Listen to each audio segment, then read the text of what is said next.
we're going to go into the KUAM News Zoom room where it is a crowded house. Like I said, we had our Zoom room DUENAS over the weekend, working hard. They knocked out a couple walls. If you guys can see, please follow the markings on the floor to maintain your social distance.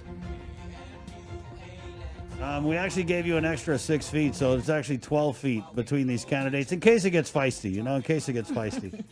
A lot at stake this election. And the format here, guys, we're going to give you 1 minute each to introduce yourselves, and then we'll ask some questions. Those questions, you'll each have 1 minute to answer, and then we'll give you a 1 minute closing statement. Just be mindful of the time, because I have the job of cutting you guys off when you go over. Don't take it personal. I've had a couple candidates message me. They want to fight after the show, but so it is a minute, and I do have a stopwatch, so we will be keeping track of that time. And let's just go ahead and jump right into it. We'll start with the opening statements. You each have 1 minute to address the listeners, and we'll start.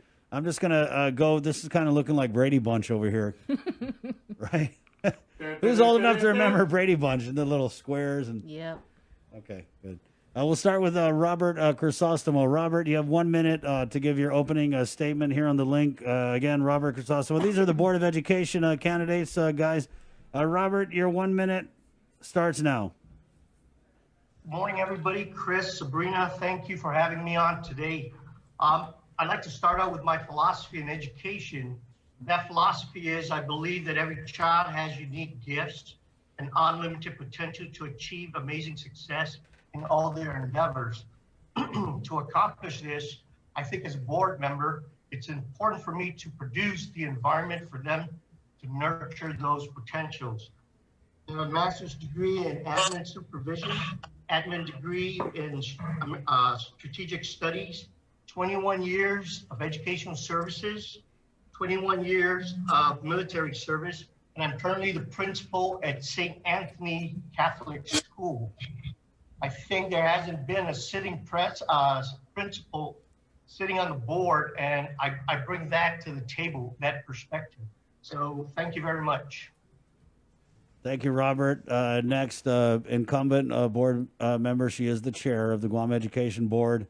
Maria Gutierrez. Miss Maria, you have 1 minute to address the people of Guam, starting now. Good morning to all the listeners, people of Guam. My experience of the 23 years on the board, I'm not an educator, but I'm a strong advocate of parents and students' voices. And I think my records on the board speaks for itself. I have seen this department continue to move on, and I will continue to push that. That's what I have to offer, is we'll continue. But I am, because the department has come a long way. And I promise that my voice is very loud, and I will continue. I'm not a politician. I am an advocate for parents and students. Thank you, Miss Maria. Next, you have 1 minute to address the people of Guam. Dr. Debbie Allen, candidate for Guam Education Board. Your 1 minute starts now. Buenas and half a day. My name is Debbie Allen. I have about 30 years of experience in the field of education as an educator, coordinator, and so forth. I guess my main thing is that I really believe, as Robert Crisostomo also said about, that each child is unique, but also in looking at not just the pandemic, the current situation, but the situation of our planet.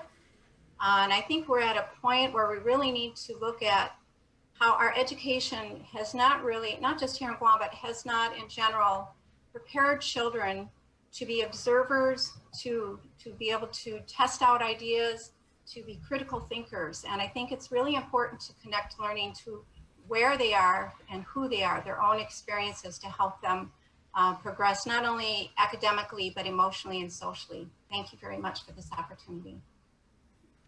Thank you, Debbie. Next, Lawrence J. ALCAIRO, you have 1 minute to address the audience, starting now. Hafade Guam, I'm Lawrence J. ALCAIRO from the village of Jigo, and I brought some virtual shopao from Joanne's. I just want to say thank you to KUAM for the opportunity to present myself to the public. GEB candidates aren't always as visible as the other offices, and that's why I'm running to increase awareness, not about just GEB and government, but how it affects our youth. People say youth are the future leaders, but I challenge that, and I say youth are the present leaders. And I know that my fellow running mates can agree. Part of the reason why I'm running is because of the encouragement from people like Mrs. G and Mark themselves. I'm also running to ensure that we have safe and efficient schools and that we ensure proper spending priorities are in place so we can continue to deliver quality education, not just to Mrs. G's grandkids now, but to my future grandkids as well 50 years from now, should I be fortunate enough to reach Mrs. G's age and be just as active as she is. Thank you. Next, Lou Benavente. You have 1 minute to address the people of Guam, starting now, Lou. Good morning, everyone. Thank you for inviting us. Yes, I have 27 years in the classroom and 4 years in admin. And this is my 6th year on the board. And like Robert and everyone has said, it's for the children. We're doing it for the children. And they are, like Mr. ALCAIRO said, they are now. It's now. We take care of them, social, emotional, everything that we're going through. We just need to be there for them and help them get through this. Everyone, faculty, staff, we're all one. And I don't know, I'm getting emotional here, but here it's like we're gonna do our best, and we're all learning, and we'll learn together, and we'll support each other. Thank you. Thank you, Lou. Again, that's incumbent board member Lou Benavente. Next, we go to the vice chair of the Guam Education Board, Mark Mendiola. Mark, you have 1 minute starting now. Afide Guam, I live education every day. You know, I'm a proud parent of 5 boys, and all of them are at all levels of school, elementary, middle, and high school. My wife is also a teacher at Teason High. She teaches math, and education has always been a major component in my life. I'm a first-generation college student, got my credentials from the University of Guam, stayed home, got educated. I firmly believe I have a set of skills that I can bring to the board, continue to bring on the board. About 3.5 years ago, then Governor Calvo appointed me to the board as a parent rep. And, you know, with a child with special needs, that was one of the reasons why I made a decision to be on the board. I feel it's important that every child have an opportunity at a quality public education. And so, you know, fast forward to today, you know, I'm just excited to serve on the board and provide input as a parent, but also as a spouse of an educator, and also working at the University of Guam. I understand the pipeline of education from elementary all the way up to the collegiate level. Thank you, Mark. Thank you very much. Okay. Next, 1 minute, Alexander Duenas, Guam Education Board candidate. Your 1 minute starts now. Hi, good morning, everybody. Good morning, Chris. Good morning, Sabrina. Good morning, fellow candidates, and especially good morning, Guam. Like Chris said, my name is Alexander Duenas, and just a little bit about me, just so you get to know me. I am a longtime public schools. I graduated from public schools. I graduated from George Washington High School in 2010. I am a longtime, both of my parents are teachers also at George Washington High School. My mom teaches English. My dad teaches science. And also I went over to the University of Guam where I pursued higher education. I graduated in accounting and economics, accounting because I had to, economics because I love it. And I went on to work over at the American Medical Center shortly afterwards. Basically, what I want to do with if I am elected to the board is I want to provide more of a practical spin onto education. I want to introduce things such as financial literacy as well as technological literacy so the children are more diverse for the current workforce. Currently, these skills are not very addressed. I've spoken to many managers in both the private and public sectors. And Thank you, thank you, Alexander. Thank you. Thank you. Thank you. Next, 1 minute, Dr. Mary OKADA, Guam Education Board candidate. Mary, your 1 minute starts now.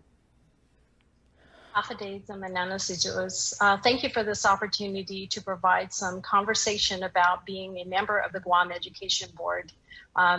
I have been at the Guam Community College now as the president for 13 years. My husband David and I are both in education, he being at the University of Guam and me here at the college. I am a graduate of the University of Guam for my bachelor's and my master's. I think I have a great, can make a great contribution to the education board. And my slogan is really building a better future for our students. Students have an opportunity not just to get a good education in K-12, but to pursue higher education as well. So I look forward to this opportunity and serving. Thank you very much. Thank you, Mary. Thank you. And we now go to our first question. Ladies and gentlemen, Sabrina Salas-Mentanoni. And you have 1 minute to respond to her question. Every child deserves an adequate public education act. It's the law. but oftentimes, and it really doesn't even seem like it's been being followed.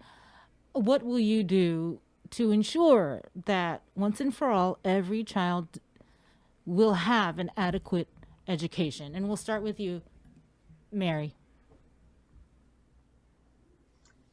So one of the things we need to do is to review what the Adequate Education Act entails and to take a look at what the opportunities are to really enforce those, but also take into consideration what the challenges are, not only from the school level, but also on the home front. How can we provide a holistic approach to providing education for our students, but engaging the parents in the conversation so that all students will be successful? Thank you. Thank you. Lou Benavente. Thank you. I agree with Dr. OKADA. Yes, I think we all need to just look at the child as a whole, and like she said, everything she said, adequate education to review. We just need to do what we need to do to ensure that our children do get the education that they deserve. Thank you. Mr. Crisostomo. Looking at the 14 points for the Adequate Education Act, I think it misses some of the points.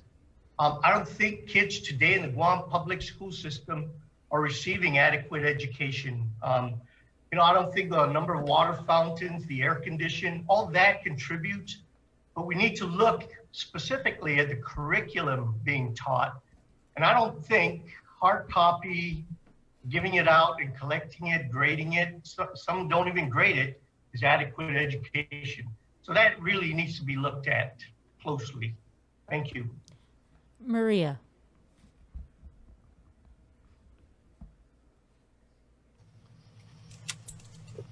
I think that our teachers and our management team are providing the best education under the 14 points. But let's remember that the 14 points also, it has to do with the funding of the Department of Education. And I will stand behind our teachers and the superintendent that they're providing the best for our kids. The legislature has to give us the funding in order to provide much better, because our teachers are the lowest paid in the nation. And that's why it's hard to find really good. The teachers are good, but they're leaving us to go to the DEA because of the funding. But I will stand behind that. The Department of Education is providing the best education for our public school students. Thank you. Alexander. Hi. So basically, the way I look at the 14 points of education, these are the basic human rights of education. That basically, in order for just to be able to be comfortable within a normal learning environment in the 21st century, these are the things that need to be done. And I think that there is money there. I think that can be, like, although they said there is financing, in my experience as a finance professional, I think that there are ways that there can be money that can be dug up and it could be found so we can better be able to fulfill the 14 points and to address those 14 points. Because, like I said, those are just the points to be able to have a conducive working environment, a conducive learning environment in today's day and age. Thank you. Thank you. Lawrence? I have to agree with what Dr. Okada said about evaluating what those standards are, because, every year things change, and every time they change, we need to be up to speed. Some people may not be suited for the curriculum that's currently driven, and maybe they're more catered towards a more workforce strong, like what Alex said, with terms of finance. Right now I'm currently working with Dr. Okada on a federal grant to help recent high school graduates get a first year of college free in the hospitality industry. And maybe that's what we need to be pushing more in the schools, but we'll only know if we keep doing constant evaluation. We also need to cater our curriculum towards our region to get them more interested, because education does start at home. Deputy Sanchez is creating a local social studies book, which will hopefully not just be more region centric, but will also allow us to save some money by sourcing it locally. And lastly, we need to fight for our budget with the Guam legislature. Like my colleagues on the board will say, we've lost so much money over the years because of so many other reasons, but that shouldn't be a reason. Thank you, Lawrence. Education should come first. Thank you, Lawrence. Thank you. Dr. Ellen. Fade, and thank you for the question. I think really some of it also goes back to how we define education.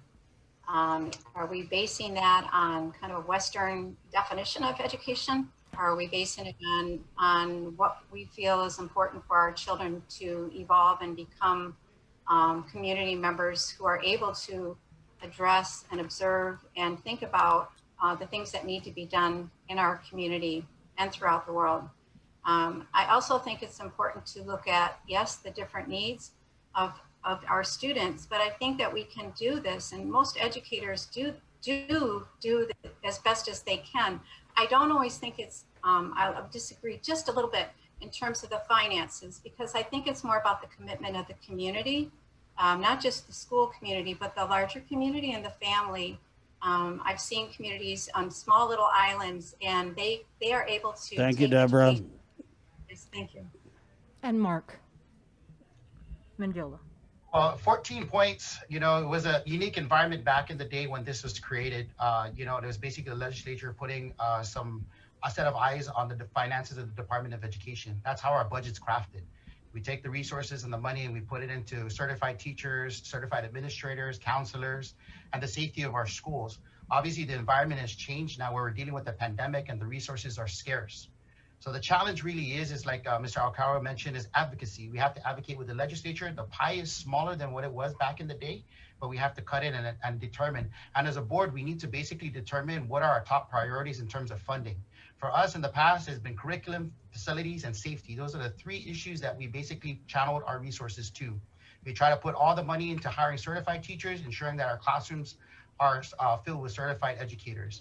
I agree there's a lot of room for improvement, but that's the dilemma that we're faced with as board members. We need to come together. We got a good cross-section of people running for the board. And I think when we get together, we put our minds around it, I think we'll solve it. Thank you very much. Thank you. That everybody? Okay. Next question. In 1 week, Department of Defense schools will go back to face-to-face learning. Guam Department of Education Superintendent John Fernandez says a similar move may not be happening with our public schools until January. Do you support that decision? If so, or if not, please tell us why in 1 minute. And we'll go ahead and start. Let's go start with Robert Crisostomo. Robert, you have 1 minute to respond starting now. Yeah, I fully support the DOD's decision to start. I've been advocating to start at St. Anthony for a long time, since August, early August. You just had Posada's on earlier. She was talking statistics. She didn't mention how many kids were actually sick in the hospital. That's critical to understand. And maybe that should be explored a little more. If kids aren't being affected, send them to school. There's no reason why they shouldn't be in school. The science supports it. Thank you. Thank you, Robert. Mrs. G, 1 minute to respond starting now. Well, for us in the Department of Education, the request of the superintendent and his management team that the board has endorsed. We have parents, we have teachers that are still hesitant to go back to the face-to-face in classroom. And we respect that because they have a voice in the decision that we make, and even the students. So that is why we are not opening until we feel everything is ready with our school. Thank you, Mrs. G. Deborah, you have 1 minute starting now. Fade. Yeah, my daughter and I talk about this question all the time, and also as an assistant professor at the college, we talk about this as well. I think our safety is important, and we know that there's safety on a lot of different levels in terms of emotional, mental, social as well. But I think that when we put the risk of our educators and their family members, I think that we really need to consider that, and we can look at other ways that we can help to provide learning opportunities, not necessarily textbook worksheets kind of a thing, but learning opportunities for our children. And then I think there should be a way to offer other kind of social and emotional support. We could do that possibly through some kind of programs, but I think we just need to look at it in terms of keeping everybody safe right now. That's really important. Thank you. Thank you. Lawrence, 1 minute. Obviously, I can't speak for Department of Defense and private schools, but as a science major educated at GCC and UOG, of course, I support GDOE's decision not to open yet, because that's what the data and the science backs up. You know, we have positives popping up all over the place, and, you know, the superintendent himself, he's staying up until midnight creating these charts with guidance from the CDC about whether or not it's safe to open schools. And the data clearly shows that right now we're at a higher risk than we were 6 weeks ago, 8 weeks ago, when we decided to open the schools up originally in August. You know, just because we're not opening schools doesn't mean we can't focus on education. Right now, we should really be focusing on the technology that we can use. And, you know, before the whole COVID thing happened, you know, GDOE was moving towards technology, and everyone had emails and stuff like that. And unfortunately, the virus has caused us to rapidly accelerate. But, you know, in due time, it would have happened. And as long as we can focus on the students, regardless of whether schools are open or not, as long as students come first, we'll be able to provide. Thank you. Lou Benavente, 1 minute to respond, starting now. All right. Yes. I agree that not opening face-to-face right now. I mean, we voted on that and giving the superintendent the authority. But, you know, in the beginning, it's curriculum before. Now it's safety first. I mean, you have a kid, if you have a kid's getting sick and hospitalized, so what good is that? What are they going to learn? And what if something more drastic happens to that? Am I going to be responsible for authorizing the school to be open? And, you know, technology, learning, we're all learning. Kids are learning. We, as adults, are learning. And also, maybe this is a way for, you know, they say technology is the future. So maybe this is a pathway, but it's not a good, I mean, it's not, you know, the virus bringing this and opening up our eyes that there are other ways. And we just have to do what we need to do. But safety first for our children and our employees. Thank you. Thank you. I heard you. Mark Mendiola, 1 minute to respond now. Yeah, like I mentioned earlier, you know, we live this every day in my household. I have 5 kids in the public school system. So just actually today, well, 4 kids. One I actually have to drop open. They open his daycare.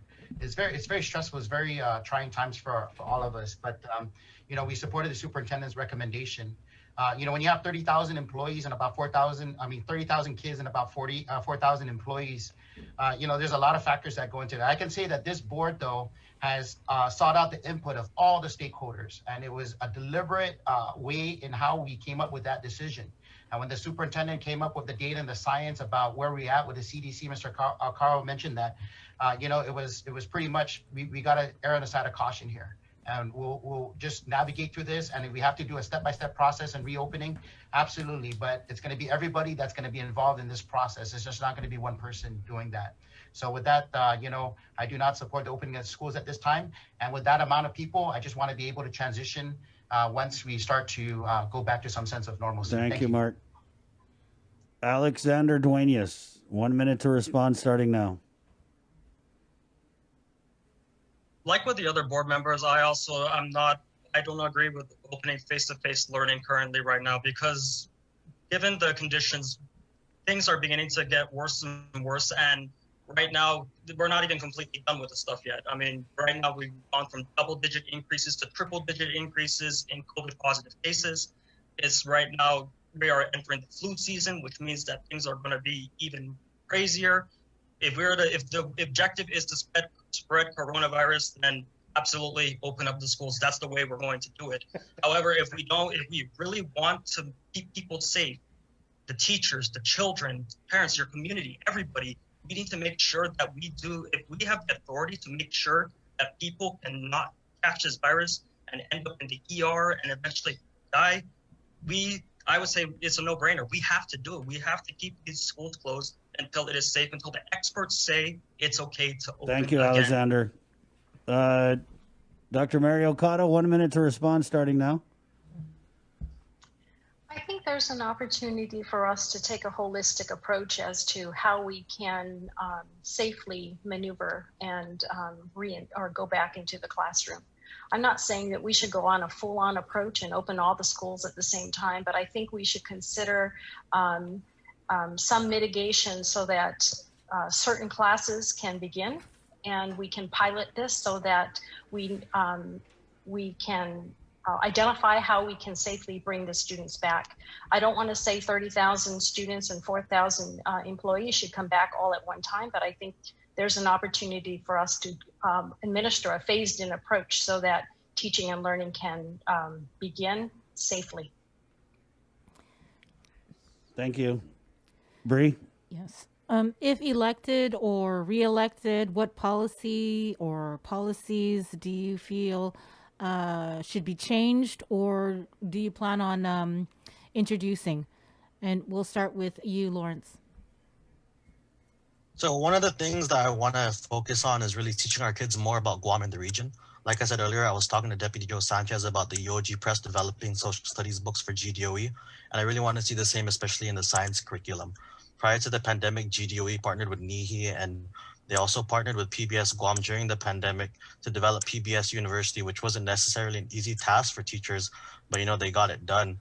When I first got into the Guam State Clearinghouse, one of the first grants I applied for was nearly $500,000 for PBS Guam to upgrade their equipment. So I know they have a lot of issues, but because we're able to secure that, we're able to secure more resources for students, and that's what we need to do. We have so much local talent here that we need to foster and encourage, and we can only grow it by working collaboratively with other government agencies and nonprofits as well. Thank you. Thank you. Mark? Yeah, working both in the public and private sector, it's trying to bridge those gaps to kind of get the resources together for our students, and just focusing on, just providing quality education in the class and translating that. It's always going to, right now in our government, man, we're very stressed out in terms of our financial resources and how we put that all together.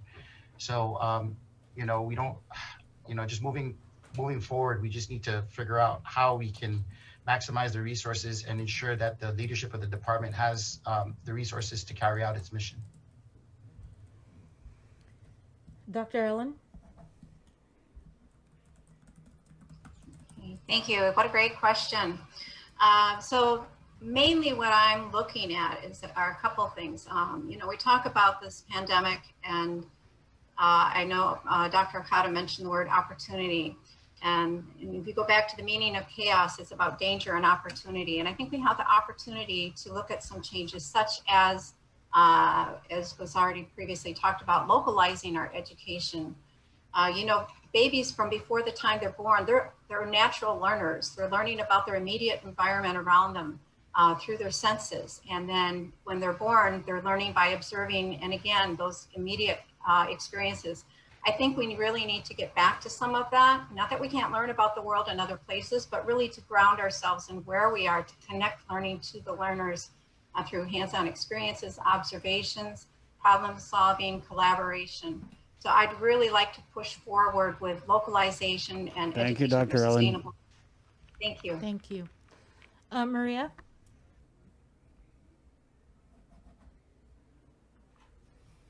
As far as what policy will I introduce? There's a lot of policies in the books. Working with the superintendent and his management team, teachers, parents, and all DOE employees to look at the policies that as they go on and what should we continue. And as the board is a policy, not operational. So I will continue to work with the superintendent because there are policies that we have already, my colleagues have been involved, and we will continue that. And yes, we go out for, seek for better of how we can improve our policy. But that's, I will just continue to support because we have those policies. We have the immersion, we have the STEM, we have everything. So coming into the board, for the rest, I think they need to really look at what is in our policies. Thank you, Mrs. G. Thank you. Alexander? Hi, so what I would really leads to one of my platforms. What I'd like to introduce is the technological literacy. As I've said before, I've spoken to many managers within the government as well as many managers and executives within the private sector. And the primary concern is usually the same. Although the kids are academically adequate, and although I know that test scores may indicate otherwise, but that is due to a host of other factors that are not easily identifiable. The concern is that these kids are coming out and they're not technically sound for the current workforce the way that it stands. What I mean is more that they're not comfortable with interfacing with computers. They're not comfortable with programs such as Microsoft Word, Excel, PowerPoint, Publisher. These skills are essential in today's work environment. They create more skills for better working opportunities, better money-making opportunities, and at higher wages. And I think that that's what's really important. That's what I would introduce. Thank you. Thank you. Lou? Yes. We do, like Mrs. Gutierrez said, we have our policies, and we have to we're updating our policies at the recommendation of the superintendent and his team. We also have, we just did the NIHI, Compedia. We are going back. We're getting more local resources into our classroom. And we did just recently approve technology manual, or yes, and we just recently did that like just last year. And anything, we would listen to what's happening outside and bring the policy in, but we also need to listen to our stakeholders to see what is needed or what they would want us to support them, how to support them. Thank you. Thank you. Dr. Okada? There are two areas that I'd like to focus on. The first one is expanding the dual credit opportunities that students in high school can garner college credit both at the community college or at the University of Guam. This would be in the form of establishing an early middle college earlier in the pipeline as opposed to in specific trade areas. The second area that I'd like to take a look at is to in providing life skills for students, whether it be updating them on technology or just the regular skills of, because we're seeing it now where students are at home. And so how do you show them what they can do at home, whether it be sustainability in terms of creating their own gardens or just things like cooking or doing laundry. So these are life skills that are very important, balancing a checkbook. And so these are areas that I'd like to take a look at. And Mr. Crisostomo. Yes, I think there are a lot of policies. So two things I'd like to look at. I think every grade should have an exit exam, a policy, pass that exit skills exam to move on to the next grade. We can pinpoint mastery or non-mastery. And second, I think we should relook at existing laws that stifle the department, the 14 points. You know, you guys talked about the 14 points being a hindrance. Look at that. Get with the legislature, try and change it. And the third-party fiduciary, we spent a lot of money on that, and we've been on it for a long time. There's one area that's siphoning a lot of money. And you always go back to money is the cause of why you can't achieve. I think that's a crutch. We shouldn't depend on it anymore. And we should start improving the scores in the Department of Education. Thank you. Thank you. Is that everybody? Yes, it is. Okay. You know, the last couple of years has been, in my opinion, a little rough on our public school system. It almost seems like the administration is more inclined to help the charter schools and the private schools ahead of our public schools, which constitute the largest student body population on this island. That being said, when I look out at the lay of the land of the people who are running for the Guam Education Board, I see someone who works at Adelup. I see the chairwoman of the Governor's Transition Committee. I see a private school principal. So how would you guarantee to the people of Guam that if elected, or even in some cases re-elected to the Guam Education Board, that your number one priority will not be to politicians in power, but will be to the public school students of Guam? And we'll go ahead and start with you, Lawrence. You have 1 minute to respond, starting now. Thank you for the question. You know, the way that you can hold us accountable is to reach out to us personally and ask us these questions. Ask us what our solutions are, and ask us and tell us what you think about the job that we're doing.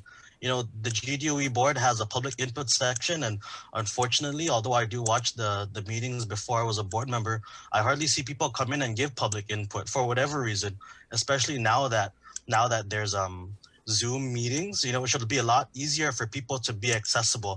And so in order to make myself accountable, I'm making myself accessible. I'm going out there, I'm talking to people, I'm putting myself on social media. I'm making sure that people not just hear my platform, but that I take their ideas into consideration, because I would be a fool to think that one person, whoever that person is, has all the answers, because really our stakeholders, our students are the people that are experiencing it the most. And by bringing them into the equation, we'll be able to create a better system of education for everyone. Thank you, Lawrence. Robert, 1 minute to respond starting now. Yes, I'm not a politician. I'll admit that up front. It's amazing that I even ask people to vote for me. I can do the job. I've got the experience. I bring integrity. I bring knowledge, and I can guarantee you results. I don't think the current situation right now with the pandemic is helping, but we can get around it. At St. Anthony, we're delivering quality education. I could say quality because my students are on 7 hours a day. Sabrina can attest to that. And I think parents think we do too much. And that's what I want. I want parents to say you're doing too much. I don't want to cry on your show to say you're not doing enough. That's the problem. Thank you, Robert. Dr. Mary OKADA, 1 minute to respond starting now. I think the success of the Guam education is something that we should all aim towards. This is not about whether you're in public sector or private sector. This is about being responsible to the educational needs and addressing the educational needs of our community. We all have a stake in this, whether the students come here to higher education, whether students get employed or join the military, we are responsible for their success. And I think with the collective voices that we have, we can all contribute to that success. So I wouldn't divide as to where people or where they represent. I would embrace all the different ideas that folks have to include the charter schools and the private schools and the Catholic schools in this conversation. Thank you. Alexander Duenas, 1 minute to respond starting now. Hi, so with me, I am fully for the Department of Education. Both of my parents are longtime teachers. They've been in the system for decades. I have been a public school child. I've seen the turmoil. I've embraced it. I've lived it. I've experienced it. I grew up with it. My interest in terms of if I'm elected to this position is to advocate for the Department of Education. Outside interests, I don't have any that I'm aware of currently, but I can just assure that I have a vested interest within DOE. My youngest brother is in George Washington High School. I am 100% DOE, and that is pretty much it. Thank you, Alexander. Mark Mendiola, 1 minute to respond starting now. My loyalties lie with the children. You know, when I first got appointed to the board, I got grilled by the legislature. They asked me, am I going to be a Tentagu? Am I going to be on the bidding of Governor Cavill? I can honestly say I just said, I stick to my principles, and what evidence and facts are before me, I'll make that decision. And if it's contrary to what the leadership has, then I'll go where I need to go. But I gotta maintain, the integrity of the Department of Education, and I've done that.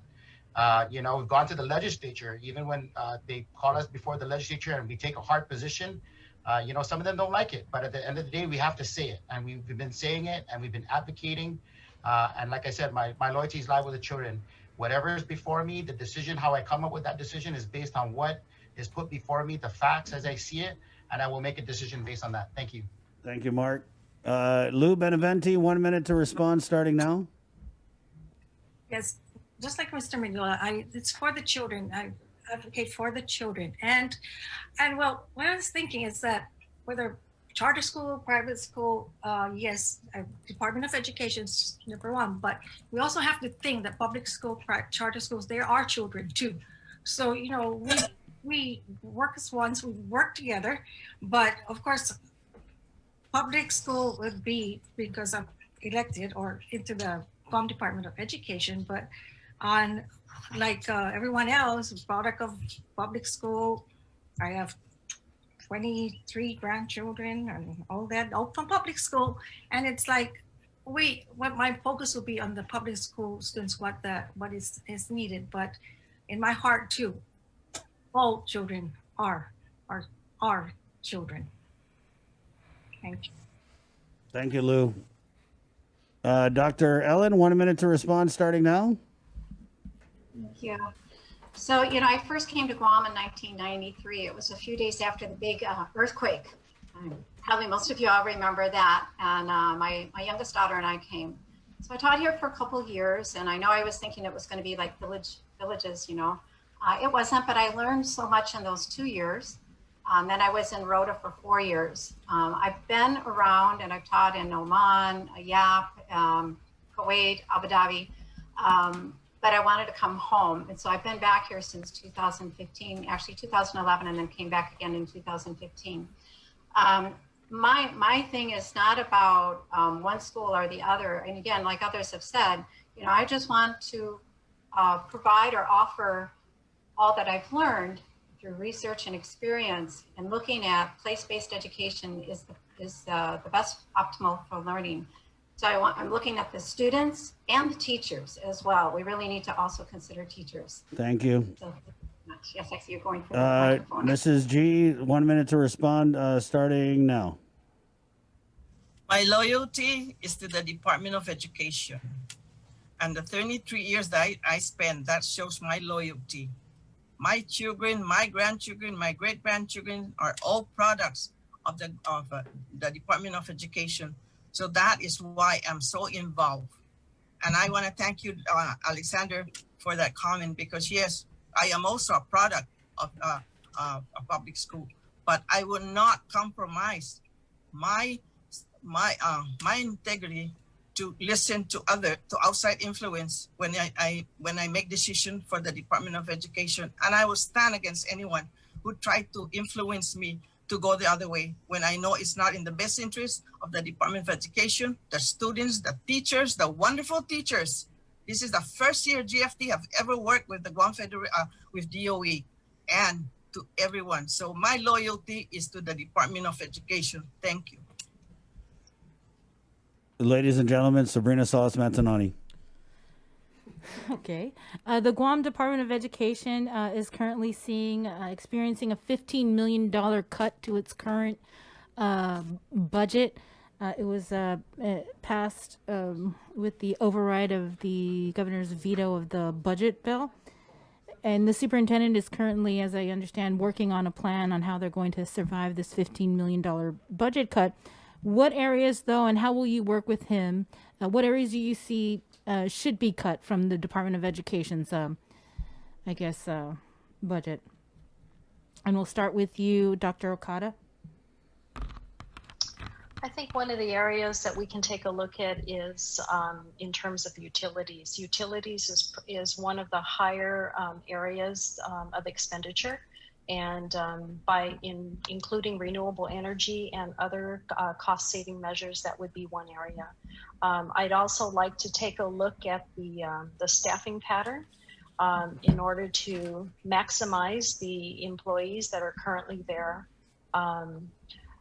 I think it's important to look at the holistic approach to the GDOE budget, because there are areas that can be identified or can be looked at in terms of what can we use or that haven't already been used in terms of maximizing the use of federal funds, but also applying for other grants that may be available for specific areas to include facilities and curriculum updates. So I look at look at the utilities first. Thank you. Alexander?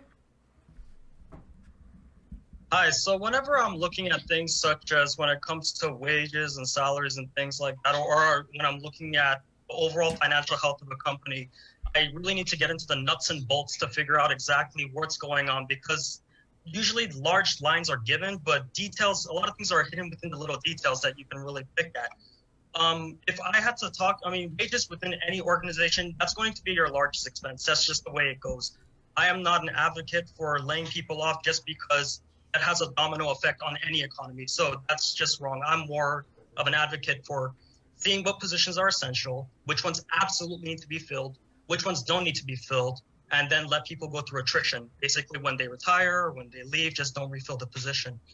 As for the entirety of the DOE, though, I would need to look more into greater detail of each of those line items to see exactly where there's overage, where there's underage, where we can cut, where we have to state, and that's pretty much it. Thank you, Alexander. Thank you. Maria? You know, with the budget cut, and we went to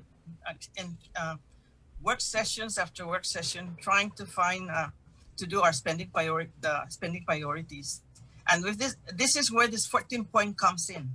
And yet, you know, people are saying there that the superintendent is hiring people at the central office. No, the hiring is the teachers, the support staff to take care of our children. That is where, if they say personnel is heavy in DOE, well, because we have these 14 points that we have to provide teachers, administrators, allied staff.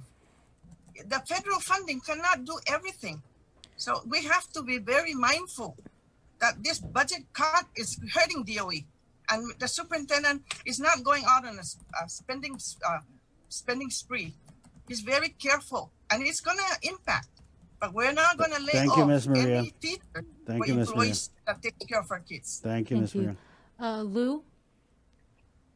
Yes, hi. Yes, I agree with Dr. Okada. Yeah, that's always been the utilities, and I think a bill of law is in place right now, but was held back because of this pandemic for renewable energy and all that. But we have, like Mrs. G has says, the spending that we've met over the budget with Mr. Mark Mendiola being the chair of budget, and it's like scratching our head, like, what are we going to cut? What is the superintendent going to cut? But priority is the classroom, of course. In fact, the board had put a freeze on hiring down central.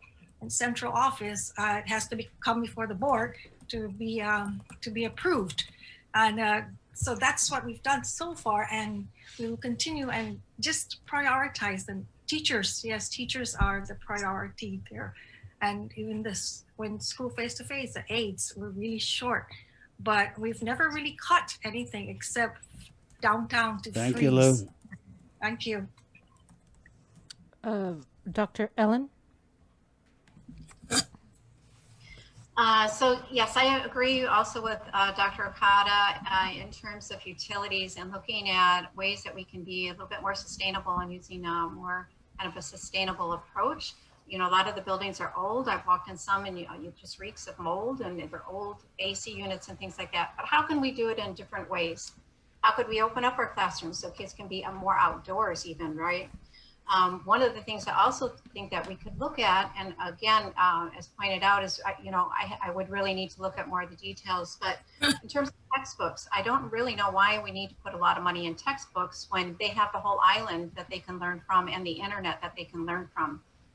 Textbook companies love it when we say we need more textbooks because it puts money in their pockets, right? And when you talk about staff, it's interesting. I teach Intro to Teaching course, and one of the things we look at are the ratios. And if you look at all of the teachers and the staff, the aides and everything, it's about a 9-to-1, 11-to-1 at the highest. Thank you, Deborah. Thank you. Students. So Thank you. looking at that. Thank you. Sorry. Lawrence? You know, for the budget, the biggest is always going to be personnel, right? But I don't think that we should be cutting personnel for various reasons that my fellow candidates also laid out. I also think we need to be paying them more. You know, we need to recruit better teachers so that we can have more efficient classrooms. And we also need to be spending money on maintenance workers because our schools are falling apart. And if we don't have enough maintenance workers to keep them together, how are we going to provide a proper education? But I will answer your question when I say that I think we need to cut on utilities. We need to make sure that we move towards renewable. But I also want to echo what Dr. Ellen said with focusing on the region in terms of education. Deputy Sanchez is working on the local curriculum for social studies books. Why are we buying books about Washington, D.C. when we don't even know where Tarzan Falls is, you know? We need to teach our kids about Guam, about the region, not fall and spring, but Fanyamnakan, Fanuchanan. You know, shout out to UOG and Dr. Unwood for that. But we need to focus on our region. Thank you. Mark?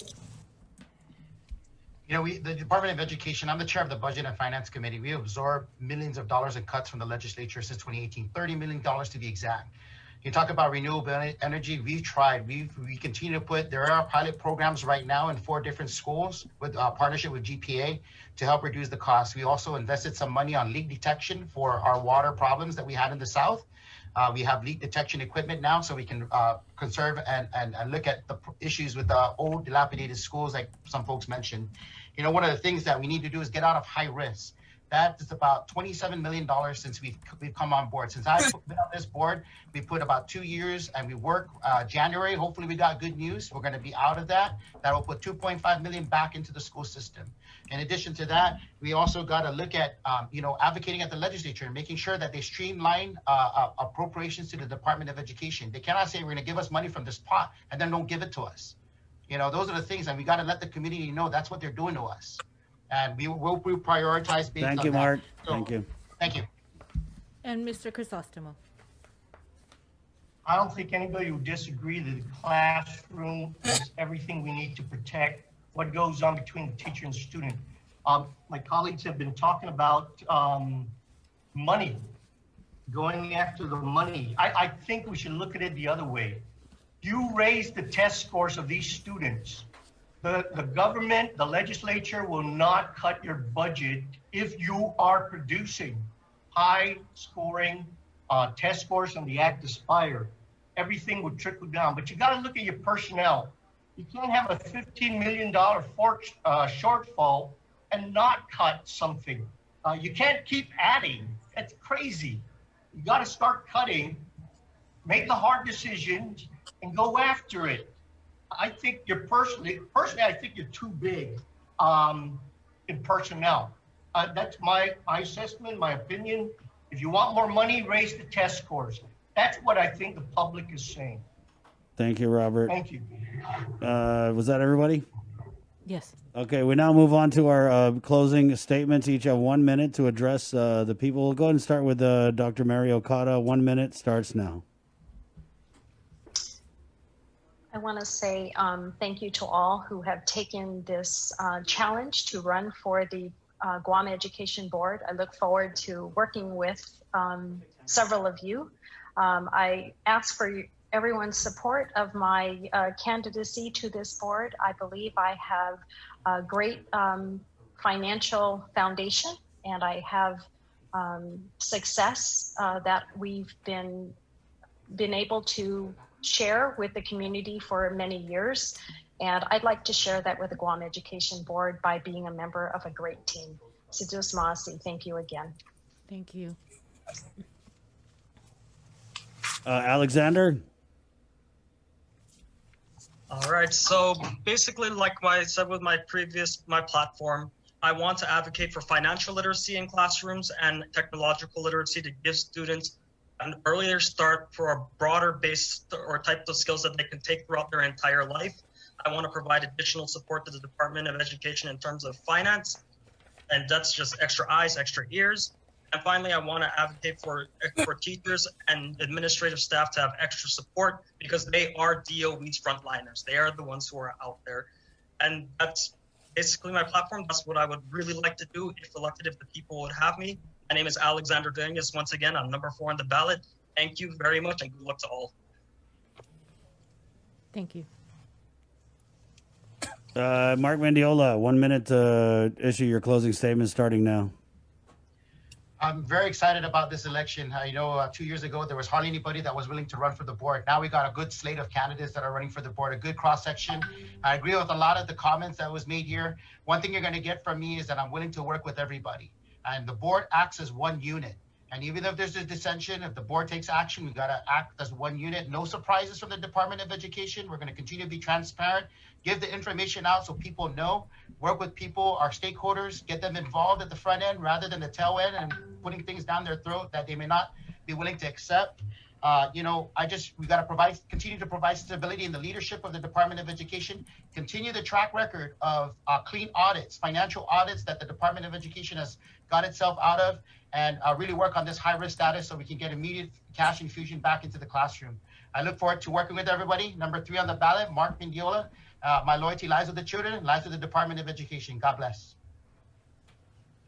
Thank you, Mark. Lou Benavente, 1 minute starts now. Yes, thank you. We'd like to continue to serve the Department of Education, and been a ride at the changes. And like Mr. Mendola said, we are one unit. Everybody here, I know just about everyone here, and we work together and as one. And I would support and listen and do what we need to do. And we may agree to disagree, but lots of things that we'll probably do. And but I would just like to work together and move on and just continue to do what we're doing and learn together, and I guess being transparent and doing everything. Thank you. Thank you, Lou. Lawrence J. ALCAIRO, 1 minute. Some of my friends and family, even in GDOE, are just saying, just say that you're the youngest candidate. But I know that being new isn't enough because I still have to work and learn from the people with experience on the board. I think more importantly, I have the knowledge and experience to advocate for a better holistic education system for Guam. I'm a former representative to the Island-wide Board of Governing Students and Speaker of the Youth Congress. I've worked in the legislature, most recently with Vice Speaker Nelson, who has oversight over education. And now I'm a grant specialist, securing millions in federal grants for education agencies like PBS Guam and Guam Public Libraries. I recently retweeted that, try not to fault anyone who is trying to do good, if that sounds familiar. But, I know all of us here are running with good intentions because you have to be if you're willing to serve on GEB. So please give everyone here a consideration. I humbly ask that you vote for me, Lawrence J. ALCAIRO, for Guam Education Board. Start off strong and vote number 1 to make sure that everyone counts. Thank you very much. Thank you, Lawrence. Dr. Debbie Ellen, 1 minute closing statement starts now. Thank you. My whole focus is that if we want our youth to understand and appreciate and respect our island communities and our cultural diversity throughout our region, we should do our utmost to provide learning opportunities which incorporate the knowledge of our islands, our cultures, values, and languages into their learning experiences. And if we want our youth to gain experience in life skills, such as to observe, examine, explore, collaborate, learn from failure, and to solve current and future issues, whether environmental, social, or economic, they need opportunities to practice these skills in their education, and we need to connect learning to their lives. David Sobel said, if we want children to flourish, to become truly empowered, let us allow them to love the earth before we ask them to save it. I humbly ask for your support, number 5 on the ballot, and I would look forward to working toward creating a better learning environment for our children, not based on federal funds, but based on our community. Thank you. Thank you. Robert Crisostomo, 1 minute starts now. Thank you. Thank you, everybody. I'm not a politician. I just want to do the best job possible to increase the skills, the knowledge of our students so that they, in turn, can take care of people like myself who are getting older. The future, if we don't do it right now, if we don't teach them right, is going to come back to haunt us. That's what I don't want. I look forward to working with everybody if I am elected. I'm sorry, I'm not gonna say I won't work with you, but I'm very focused on what I think is right, and we'll agree to disagree. So if I get on there, please, I wanna apologize now. You might be very upset with me during the 2 years. So people of Guam, please vote number 8. Thank you, Robert. Thank you, Robert. Thank you. Thank you.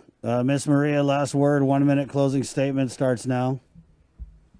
I know that the people of Guam employees, parents, students, teachers know who I am. And I'm proud to say that ever since I ran, I've never lost an election. And it was through the encouragement that I decided to continue running this year. I think my record speaks for my support to the Department of Education, the education of kids, with my National Distinguished Service Award I just got from the National State Board of Education. But I asked my supporters to continue to vote for me. I will continue to advocate for all of you. Vote number 2, Maria Atali Guterres. Thank you. Thank you, Miss Maria. Thank you, Robert. Thank you, Lou, Lawrence, Dr. Debbie, Mark Mendiola, Alexander Duenas, and Dr. Mary. Thank you guys so much for participating in this very insightful and informative forum. And that's it. Thank you. Good luck. Yes. That's Good that. luck. Bye. We'll see you Bye. guys. Thank you. Okay. Guys, grab some virtual empanada on your way out. Good luck. Good luck. Bye-bye. Okay, thank you. Again, our Guam Education Board candidates, thanks for coming on. Very enlightening discussion there. 1021, Bree? No, I was actually very impressed to hear from everybody. Yeah. Way better than a lot of the senatorial candidates. I'm like, you sure some of you guys don't want to like switch running GEB to go run for the legislature? And really, the Guam Education Board, I think it's